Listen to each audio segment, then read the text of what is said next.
हरिराम नामक व्यक्ति शहर की एक छोटी सी गली में रहता था। वह एक मेडिकल स्टोर का मालिक था। सब दवाइयों की उसे अच्छी जानकारी थी। 10 साल का अनुभव होने के कारण उसे अच्छी तरह पता था कि कौन सी दवाई कहाँ रखी है। वह इस पेशे को बड़े ही शौक से, बहुत ही निष्ठा से करता था। दिन ब दिन उसकी दुकान में सदैव भीड़ लगी रहती थी। वह ग्राहकों को उनकी जरूरत की दवाइयाँ बहुत सावधानी और इत्मीनान से देता था। पर उसे भगवान पर कोई भरोसा नहीं था। वह एक नास्तिक था।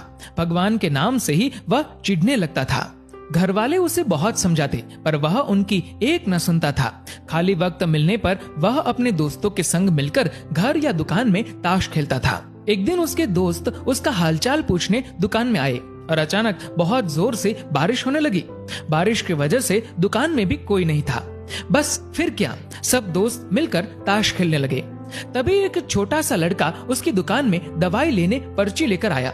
उसका पूरा शरीर भीगा था। हरिराम ताश खेलने में इतना मशगूल था कि बारिश में आए हुए उस लड़के पर उसकी नजर नहीं पड़ी।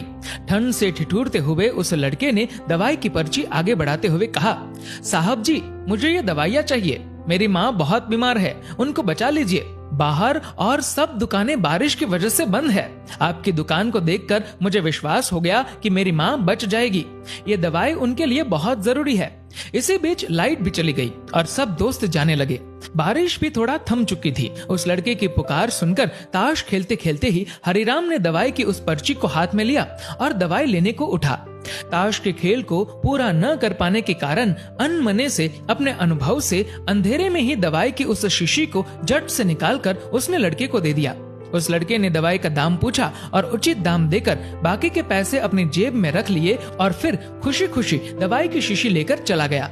हरिराम आज दुकान को जल्दी बंद करने की सोच रहा था।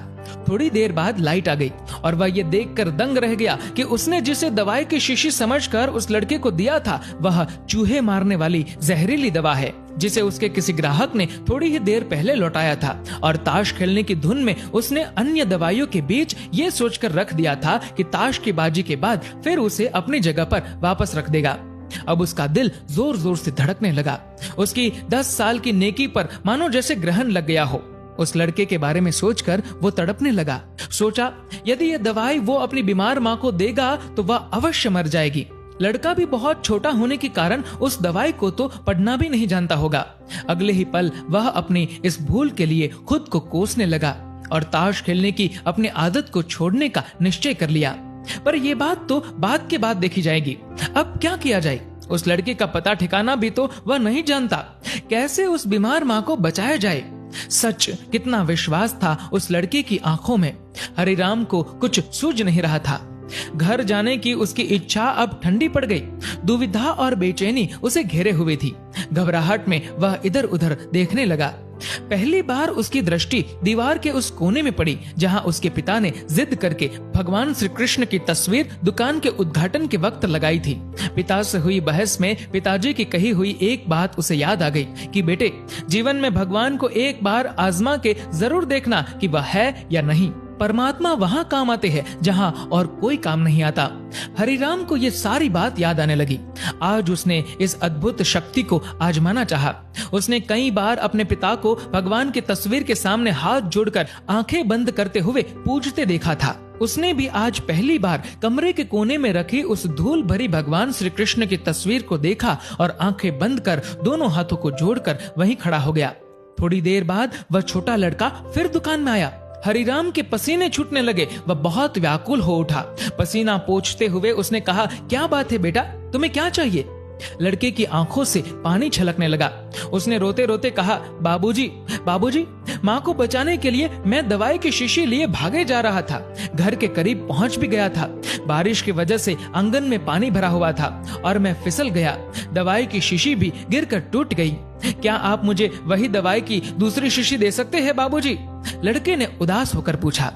हाँ हाँ, क्यों नहीं, हरिराम ने राहत की सांस लेते हुए कहा। लो ये दवाई।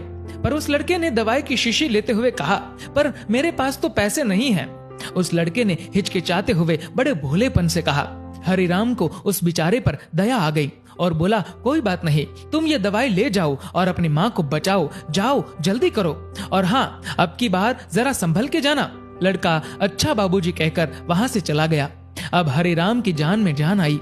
भगवान को धन्यवाद देते हुए अपने हाथों से उस धूल भरी तस्वीर को लेकर अपनी धोती से पोंछने लगा और अपने सीने से लगा लिया। अपने भीतर हुए इस परिवर्तन को वह पहले अपने घर वालों को सुनाना चाहता था। जल्दी से दुकान बंद करके वह घर को रवाना हुआ। उसकी नास्तिकता की घोर अंधेरी रात भी अब बीत गई थी और अगले दिन की नई सुबह एक नए हरे राम के स्वागत में तैयार थी। इंसान का नसीब उतनी बार बदलता है जितनी बार वह ईश्वर को याद करता है। एक बार सभी प्रेम से बोलिए जय जय श्री राधे।